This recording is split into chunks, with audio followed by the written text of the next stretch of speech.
Hi friends, welcome to my channel. இன்றைக்கி ஒரு சிம்பிளான ஹிப் பெல்ட் எப்படி பண்ணலாம் அப்படின்றத பார்க்கலாம். இது என்னோடய பாப்பாக்காக பண்ணுறது. அதில் இந்த மேக்ஸி ட்ரெஸ் சாரீலேருந்து கன்வெர்ட் பண்ணது. ஸோ ரிமைனிங் இருக்கிற அந்த கிளாத்தில் நான் அவளுக்கு ஒரு சிம்பிளான ஒரு ஹிப் பெல்ட் பண்ணலான்ட்டு. இதுக்கு நான் ஒரு திக்கான கோல்ட் லேஸ் எடுத்துட்டேன். நம்ம பின்னாடி டை பண்ணுறதுக்காக ரோப்காக.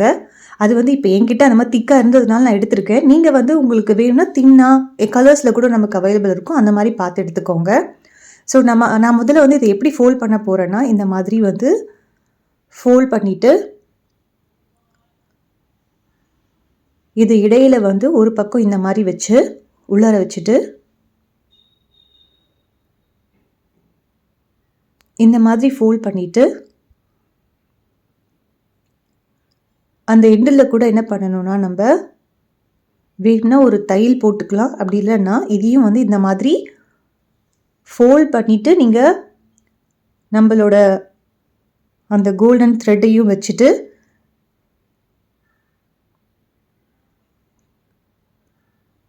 பொறுமையாக இந்த மாதிரி மடித்து நீங்கள் ஃபோல்ட் பண்ணி ஸ்டிச் பண்ணிக்கலாம்.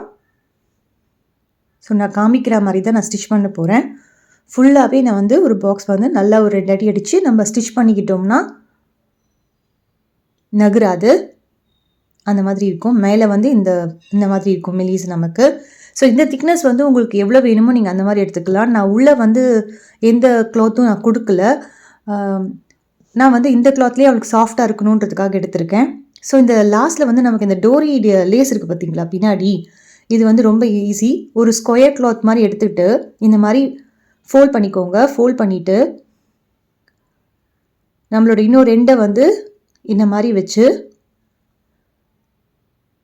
ஸ்டிச் எங்கே போடணும்னா இந்த இடத்துல நான் கை வைக்கிறேன் பார்த்தீங்களா, அங்கே ஸ்டிச்சு போடுங்க. அங்கே ஒரு 2 ஸ்டிச்சு போட்டுட்டு இதை இப்படி நீங்கள் கீழே திருப்பினோம்னா நமக்கு அந்த டோரி ஹேங்கிங் நமக்கு கிளியராக கிடைச்சிரும். பாருங்கள். இப்போ நான் இது ஃபுல்லாக ஸ்டிச் பண்ணிவிட்டு எப்படி இருக்குன்னு உங்களுக்கு காமிக்கிறேன். பாருங்கள், நான் காமிச்ச மாதிரி நான் ஃபினிஷ் பண்ணிவிட்டேன். ஸோ நான் அதை போட்டுட்டு நான் அதை ரிவர்ஸில் நம்ம திருப்பினோம்னா இந்த மாதிரி இருக்கும் எக்ஸாக்டாக. ஸோ சிம்பிளாக வேணும்னா இது போதும் நமக்கு. பாருங்கள், நான் 2 பக்கமும் அந்த நாடாக்கு பின்னாடி டைப் பண்ணுறதுக்கு அந்த மாதிரி எடுத்திருக்கேன். நீங்கள் யாருக்கு தைக்கிறீங்களோ அதுக்கேற்ற மாதிரி நீங்கள் மெஷர் எடுத்துக்கோங்க. நான் என் பாப்பாவுக்கு எடுத்ததுனால அவளோட ஹிப் சைஸ்க்கு ஏற்ற மாதிரி அது அவளோட ட்ரெஸ்ஸுக்கு மேட்சிங்காக இருக்கணுன்றதுக்காக எடுத்தேன். பாருங்கள், தையல் நான் எப்படி போட்டிருக்கேன்ட்டு. லேஸ் உள்ளே வச்சு தையல் போட்டுட்டு 2 பக்கமும் நான் ஆப்டாக தையல் போட்டாச்சு.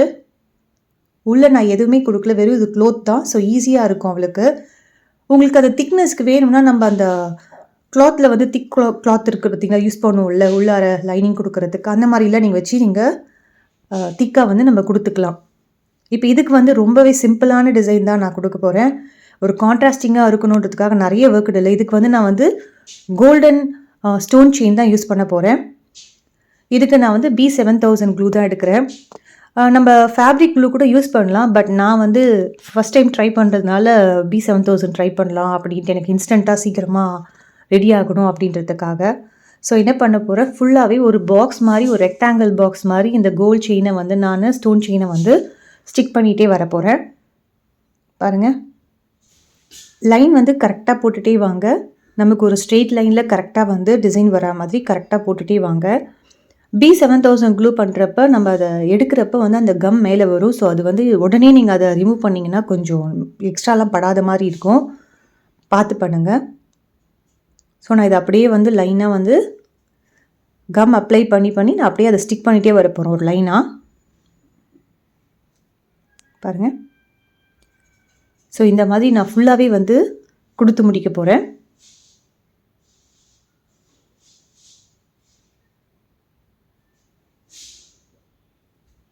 இதுக்கு நமக்கு ஹேங்கிங்ஸ் கூட நம்ம தைக்கலாம். நான் இது போதும் அப்படின்றதுனால நான் விட்டாச்சு. இப்போ பாருங்கள், நான் ஃபுல்லாக வெறும் அந்த ஸ்டோன் செயின் மட்டும் கம் போட்டு ஃபினிஷ் பண்ணியிருக்கேன்.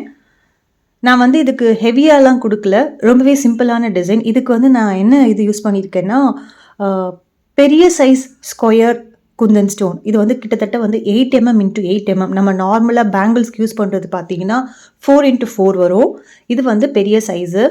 நான் வந்து நிறைய டிசைன் வைக்காமல் அவளோட ட்ரெஸ்ஸுக்கே வந்து பாடி கலர் வந்து பீச்சுக்கு வந்து இது பிரைட்டாக தெரியணுன்றதுக்காக ஹெவியாக கொடுக்காம சென்டர் மட்டும் மெஷர் பண்ணி அங்கே சென்டரில் வந்து அந்த பெரிய ஸ்கொயர் குந்தன் ஸ்டோனை டில்ட் பண்ணி ரோம்போஸ் மாதிரி நான் வந்து டைமண்ட் ஷேப்பில் வந்து வைக்க போகிறேன். பாருங்கள், ரொம்பவே சிம்பிளான டிசைன் தான். இப்போ இதுக்கு வந்து பக்கத்தில் வந்து ஒரு டிசைனுக்காக என்ன பண்ண போகிறேன், ஒரு சின்ன கட் மாதிரி பண்ணுறதுக்கு கோல்டன் இது கோல்டன் ஸ்டோன் செயினுக்கு பார்த்தீங்களா, இதையே நான் வந்து ஒரு பார்டராக பண்ண போகிறேன்.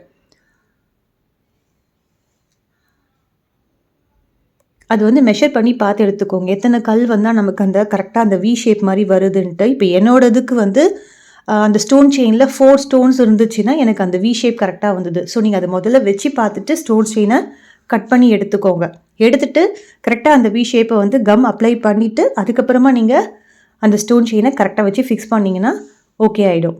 ஸோ நான் இதே மாதிரி இந்த பக்கமும் அந்த பக்கமும் இதில் நீங்கள் நல்ல ஹெவி ஒர்க்கும் கொடுக்கலாம்.